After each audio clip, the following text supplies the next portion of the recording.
Hello, everyone. It is now just over 2 weeks until the fourth plenary session, and the countdown to the fourth plenary session has effectively begun. You may have noticed a phenomenon. Back in April and May, there was a flood of true and false revelations about the high-level political situation. Now, as we approach the threshold of the fourth plenary session, those once detailed revelations have become remarkably scarce. What does this indicate? The biggest point of contention between the two major perspectives, Xi Jinping losing power versus Xi Jinping retaining power, has always been this. If Xi Jinping has indeed lost power, why haven't the elders forced him to step down directly? A swift, decisive strike followed by a public announcement could resolve the matter quickly. Why go to such lengths to allow him to continue performing on the stage? The key issue here is that the elders have a significant weakness, and Xi Jinping is exploiting this weakness to desperately fight for a chance at a comeback. Additionally, many netizens are still tirelessly digging into the case of Yu Menglong, hoping to seek justice for him. I must say objectively that, despite the obvious dark secrets and injustices surrounding Yu Menglong's death, this case is almost certain to yield no results under the current political circumstances. Why is that? Today is October 3rd, Eastern Time, and I am Tang Jingyuan. Thank you for subscribing and supporting us. We need more shares and likes to overcome the severe restrictions we face during this challenging period. Let's first discuss the focal point of everyone's attention regarding the fourth plenary session. Will Xi Jinping step down? If he does, how will it happen? If he doesn't, what will be the consequences? So far, there have been too many signs and public evidence indicating that Xi Jinping has already effectively lost power, especially military power. From the indiscriminate purge of Xi's loyalists to the transfer of personnel authority within the party and government systems, to the increasingly evident resurgence of the reformist faction led by Hu Jintao, Wen Jiabao, and Wang Yang, as well as the major shift in overall diplomatic strategy, abandoning the wolf warrior approach and the narrative of the East rises, the West declines, and making substantial concessions to the Trump administration, all these point in the same direction. But why have the elders in power delayed, lifting the lid, and gone to great lengths to maintain the facade of Xi Jinping remaining in office? One major factor is the desire to deal with the rat without breaking the vase. For most elders, preserving the CCP regime and preventing it from capsizing is the top priority. Additionally, there's a critical factor. The anti-Xi faction does not want to leave a record of seizing power through a coup. Instead, they're trying every possible means to make the power transition appear as legitimate as possible. To achieve a legitimate transfer of power from Xi Jinping, there are only two paths. One is for Xi to voluntarily resign due to serious health issues or other reasons, making it seem untenable for him to continue, allowing him to step back to a secondary role at the fourth plenary session to recuperate or retire. The other is to maintain the status quo until the 21st Party Congress, where he would step down through a fully legitimate leadership transition. The path of resignation at the fourth plenary session requires one prerequisite: Xi Jinping's cooperation. If Xi suddenly reneges and refuses to cooperate or resign voluntarily, the anti-Xi faction faces a significant problem. To continue pursuing a legitimate power transfer, the only option would be to initiate a vote for his removal among all Central Committee members. This carries certain risks. What does this mean? As we all know, at the 20th Party Congress, Xi Jinping effectively carried out a covert coup. Over 70% of the 205 Central Committee members of the 20th Congress are Xi's loyalists. In reality, it is nearly impossible for the anti-Xi faction to take down all these 100-plus Central Committee members, as that would amount to a blatant coup and a massive purge, something that some elders, represented by Hu Jintao, have consistently advocated avoiding at all costs. Based on what I consider relatively credible leaks, the decision for Xi Jinping to hand over power and step down at the fourth plenary session, rather than waiting until the 21st Party Congress, was only communicated to the Central Committee level last month. In such a short time, it remains uncertain whether the anti-Xi elders have enough confidence to ensure that a sufficient number of Xi's loyalist Central Committee members will defect and support the anti-Xi faction's resolution during the vote. Following the CCP's usual opaque operating model, I believe the anti-Xi faction has likely already privately approached each Central Committee member and secured commitments, believing the overall situation is under control before publicly announcing the date of the Fourth Plenary session. However, for many of Xi's loyalists, they still face a dilemma. Supporting Xi could bring rewards for their loyalty, while siding with the anti-Xi faction could lead to marginalization or even being discarded and purged after serving their purpose. In other words, variables still exist. Although Xi Jinping may lack competence in governing, he is not inept at power struggles.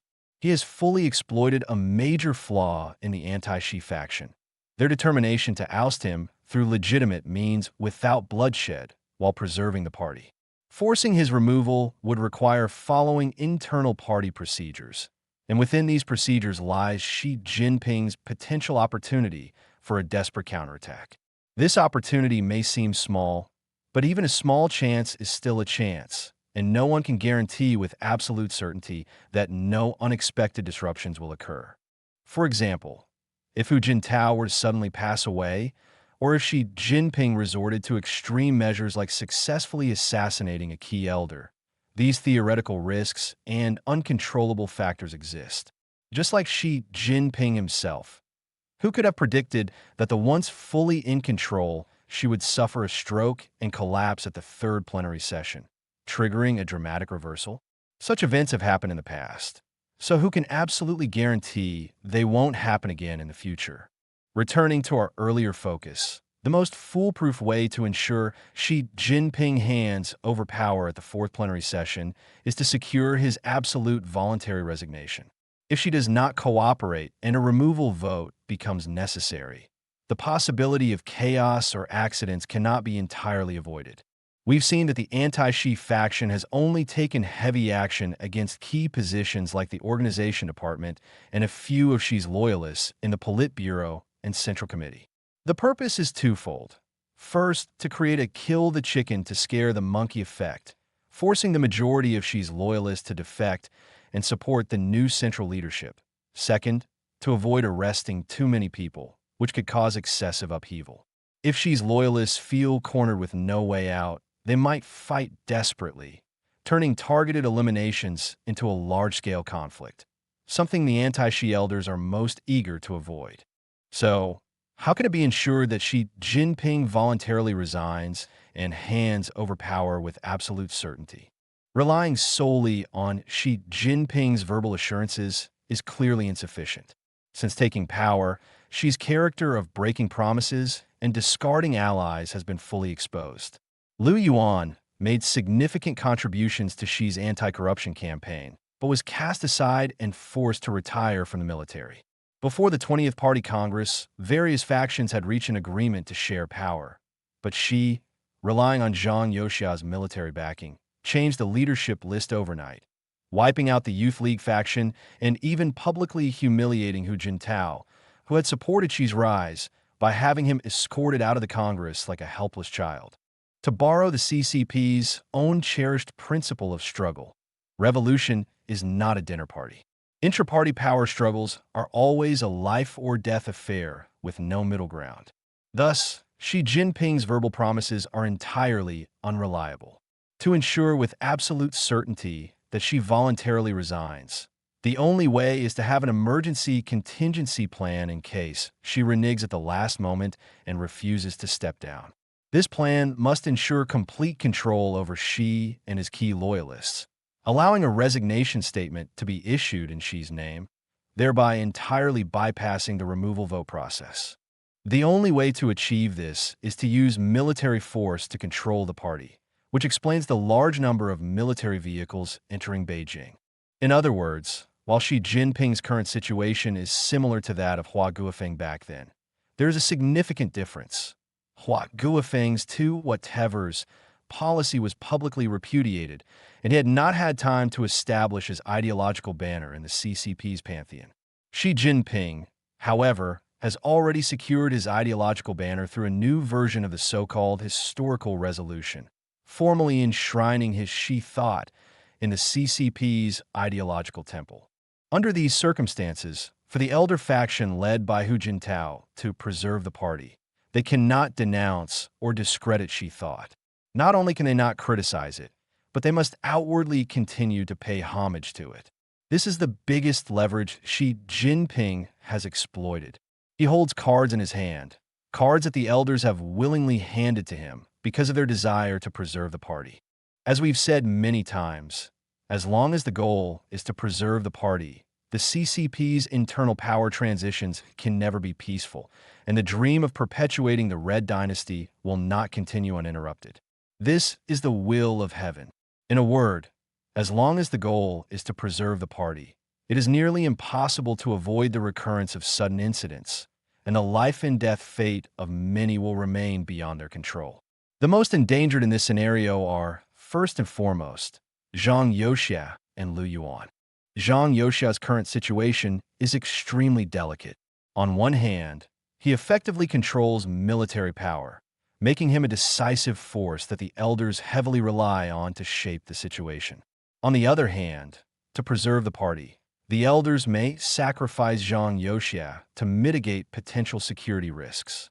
If Xi Jinping does not clearly step down at the Fourth Plenary Session and is ensured to have no chance of a comeback, Zhang Youxia faces the most dangerous situation. He must retire and hand over military power at the 21st Party Congress. If he steps down and Xi stages a comeback, Zhang Youxia's fate is sealed. He will face certain death, along with a large group of senior military officers currently supporting him, including Liu Yuan. They would not even have the chance to retire to Qinqing prison. If Zhang Youxia refuses to hand over military power at that time, he would immediately be suspected of staging a coup and seizing power, becoming a public enemy within the party. Even Hu Jintao, Wen Jiabao, Wang Yang, and Li Keqiang might oppose him. Zhang Youxia is a professional soldier with no experience in intra-party struggles. Does he have the mindset or means to stage a large-scale military rebellion and seize power to establish a military government? This is likely an extremely low-probability event. As we discussed earlier, if Xi Jinping does not step down at the Fourth Plenary Session and continues to maintain the nominal role of party leader until the 21st Party Congress, that leaves a full 2 years of uncertainty. In my view, Zhang Youxia simply cannot bear the risks involved. At a life-or-death juncture, no one's promises are reliable. Zhang Youxia's only path to ensuring his safety, and that of his close allies, is to ensure Xi Jinping steps down at the Fourth Plenary Session with no possibility of a comeback. In other words, if Xi Jinping exploits the elders' reluctance to disrupt the party and refuses to resign at the Fourth Plenary Session, and if the elders, in the name of avoiding chaos and preserving unity, make concessions to Xi and maintain the status quo until the 21st Party Congress, it would mean only one thing. Zhang Youxia and Liu Yuan's safety would likely be sacrificed in the name of preserving the party. Thus, Zhang Youxia has only one path forward: to use the only leverage he currently holds, military power, to devise an independent contingency plan for the worst-case scenario. Regardless of what deal the elders strike with Xi, Zhang Youxia must make a decisive move at the critical moment. Even if it means resorting to extreme measures like a sword hidden behind the Eastern Gate, he must ensure that a warrior enters the emperor's palace through the back door. First, secure Xi Jinping with loaded guns, then negotiate with the elders to establish a new leader, declaring that the military remains independent and non-political, entering the palace only to ensure the party's consensus on power transition is fulfilled, with no intention of staging a rebellion or reenacting the story of Dong Zhuo by holding on to power. Strictly speaking, this approach can only guarantee the temporary safety of Zhang Youxia's group, as the fundamental conflict of whether the gun commands the party or vice versa remains unresolved and will inevitably resurface. However, it would at least secure Zhang Youxia a sufficient safety window to plan his next steps. Having reached this point, Zhang Youxia has few other options. To achieve fundamental safety, he has only two long-term paths. 1. Never relinquish military power, though this could still escalate tensions with the party. Or 2. the dissolution of the CCP, transitioning to a constitutional system where the military is nationalized and no longer entangled in factional power struggles, thus naturally avoiding political purges and persecution. At this point in our discussion, we can clearly see that, theoretically, there are three possible outcomes for Xi Jinping at the Fourth Plenary Session. 1. Maintain the status quo, retaining his three major leadership roles until the 21st Party Congress for a regular transition. 2. Voluntarily resign from the positions of General Secretary and Chairman of the Central Military Commission, while the position of State President, being a government role, would not be addressed at the party's Central Committee meeting and might be retained until next year's National People's Congress for formal removal. 3. Xi Jinping is forcibly removed through a vote or more extreme measures, stripped or suspended of all positions, with the government entering an extraordinary emergency state and a new leadership team immediately established. In my personal view, the second scenario is the most likely, followed by the third, with the first being the least probable. Of course, this analysis is from Zhang Youxia's perspective, as the outcome of the Fourth Plenary Session does not primarily depend on how Hu Jintao, Wen Jiabao, or other elders negotiate with Xi Jinping, but on how deeply Zhang Youxia perceives the danger to his own situation. The reason is simple. Among all the anti-Xi factions, Zhang Youxia is the only one with no room for retreat. All other elders have the possibility of reaching a compromise and coexisting with Xi Jinping. Only Zhang Youxia and Xi Jinping are locked in a life-or-death, irreconcilable conflict, with Xi holding the upper hand. What does this mean? Even if Zhang Youxia forces Xi Jinping to fully relinquish power under the elders' mediation, she could still be guaranteed a safe and comfortable retirement. However, if Zhang Youxia loses power and she stages a comeback, Zhang faces certain annihilation. His entire family would be wiped out, with no chance of even retiring to Qinqing prison. This is Zhang Youxia's stark reality.